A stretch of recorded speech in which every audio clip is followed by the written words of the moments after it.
Hello everyone, and thanks for listening. This is Jen Amaral Coons with Living Open. And today I want to talk about creating a space for a heavy heart. And so, again, I get these ideas for what I want to talk about just based on things that I'm watching or hearing or experiencing. And they may be things that my clients say or things that people around me say, my friends, my family, or things that I observe as I'm moving about the world. And one thing that I notice is that I have a lot of friends and colleagues who are empaths and a lot of clients as well. And they tend to be healers, Reiki masters, or yoga instructors, or art therapists, or counselors and artists, like in different ways. And as they move about the world, it can be really hard to do with the weight of a heavy heart. And I notice that within clients, and I noticed that within a couple of my kiddos, and I noticed that within myself, is that for an empath or for someone who is really sensitive to the unspoken, not just what people say, but what people do, how they move about the world, the energy, the vibration of feelings and what that feels like, the energy of being around a lot of people and how that's different from being around very few people. And empaths are really sensitive to all of that, all the information coming in. It's almost like emotional ADHD, like when someone has ADD or ADHD, they have all these thoughts and experiences coming in and everything feels very overwhelming to them. And a lot of people with ADHD can be empaths as well. It's like an overlap. And so it's like too much information is coming in and it feels really overwhelming and hard to sift through and focus, and emotionally, like that can feel very similar, a little bit less quick and fast moving, but definitely intense. Like, wow, there's a weight, a weight of the world. I remember when I was a little girl, probably a little, not too little, but maybe about 13 or 14, and I was having a hard day and going to school, and I didn't want to go to school, and I feel like I didn't have the right outfit that day, and nothing felt right. Everything was uncomfortable and irritating, and going to school seemed really hard to do, and I was feeling a little emotional, and it just seemed like everything. I went from this complaint to that complaint, and my mom said to me, "It sounds like it's the weight of the world. It's just everything feels like it's right there upon you." And I feel like that right now with the social distancing and the pandemic, as we move through it, there can be moments of that, and where it feels like there's a heavy heart, there's an emotional heavy heart. And so I encourage you to lean in, to lean into your emotions and lean into the thoughts that are coming up and how you're feeling, and, meet yourself there with compassion. And the tendency can be to look at that with judgment. I'm not feeling as great, or my heart feels heavy, or it feels like funky, or words I hear people say are like, I feel funky, or I'm in a funk, or sad, or not myself, lost, and to just begin to notice that that is present without any judgment, just allowing yourself to let it be. And when we can do that, that's where we can bring compassion. And it's really easy to do for other people. Like, as we watch people we care about struggling, we might have like someone in our life or a kiddo who had a hard day, and they come back, and a mother knows or a loved one knows, and they can tell, like, this kiddo had a hard day, like something's up.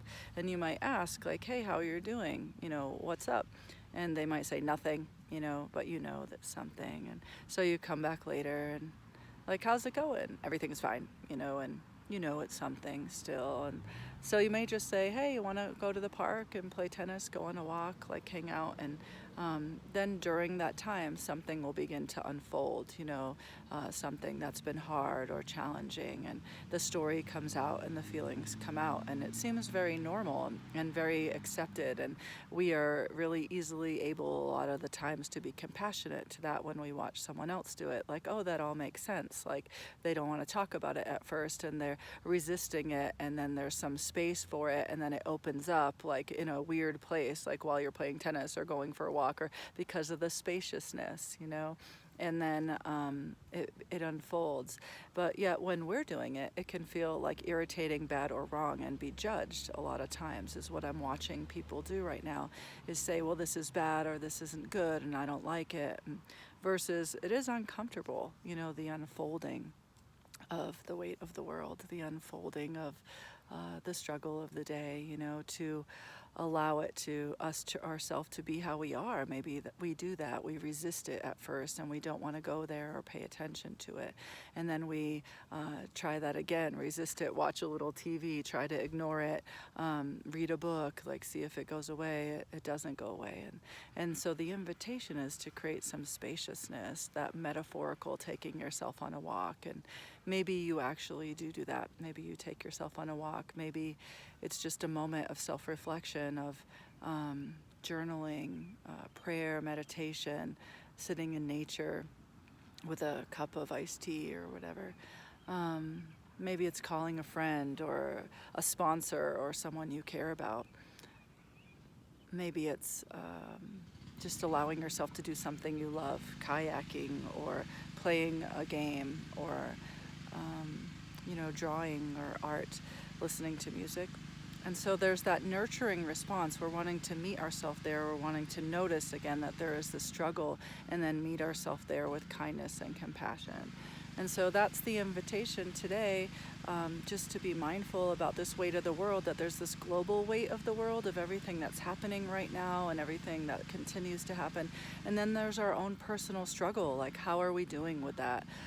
Even at best, we're having intermittent discomfort with our emotions, that's as good as it gets. And then there's going to be parts where that feels hard, or you might be struggling with a recovery or an addiction, whether that's drugs or alcohol, gambling, or the internet, social media, whatever that is, for you.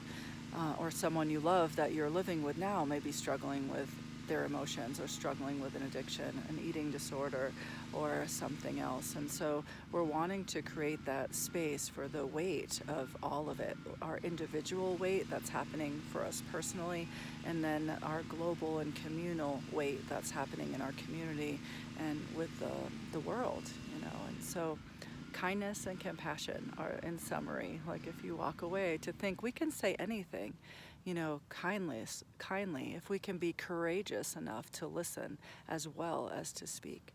And I think the tendency is to speak and say, this is how I agree or disagree with myself or with you, but it's far more courageous to listen and to allow ourselves to really listen and feel all the feelings that come up within ourselves, and ask ourselves questions about those, and then speak after letting the other person or ourselves know that we've been heard, before we choose to speak our opinion about it, to be able to truly listen and reflect what we have heard within ourselves and within someone else, is really where that safety lies. When we feel safe in conversation with someone, when we feel safe being alone with ourselves, is because we're willing to listen and be compassionate to all of the stuff that comes up, good or bad, or right or wrong, or comfortable or uncomfortable, or happy or not, like regardless of how you are.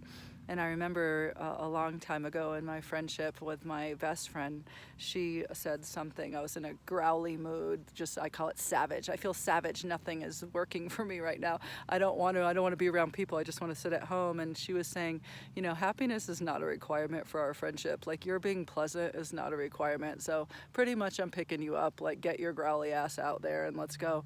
And it was just we had a really great day, because there was so much room, for all of that discomfort to be there in our relationship and in our day, and to still have fun. And those are my favorite people to be around, that are willing to be around you regardless of how you are and how you feel, and that I am one of those people who are willing to be around people regardless. And I often find it really endearing, like the struggle of someone, which has probably led me to my profession as a counselor, is it's just so beautiful. I always feel so honored, so very honored. I never take that lightly, to be a part of someone's personal and sacred process. to be an observer, of that, and to be a guide and to hold a hand like during a hard time. And it's a very beautiful and rewarding experience to be a part of. And I like to show up for others in that way, and I always really appreciate when people can show up for me in that way. And so today, the invitation is to be kind and compassionate with a heavy heart, and to create some space for that, to rather than like notice if you're pushing it away, and once you become aware of that, to create a little space for it to expand in a way that gives it more space to then dissipate. It's kind of like smoke in a little Ziploc bag or smoke out in the air. It's like if you blow some smoke in a Ziploc bag, it's going to be all stuck in that bag for a really good long time, and that's what avoidance can be. You think it's gone, but really it's just stuck in the bag. But when we allow some spaciousness, it's like we open up that Ziploc bag in the middle of City Park, and then it just goes away. It just dissipates, and you see it for a little while until it just floats away. And those judgments float away as well. Oftentimes, any resentment or shame can float away as well.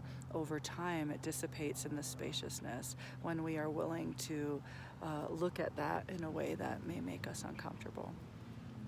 And so I'm sending you all of my love and positive energy and thoughts and prayers as we move through this time, and know that even though we are not in each other's presence, that we are in each other's hearts. And I'll be sending positive thoughts your way. Take good care.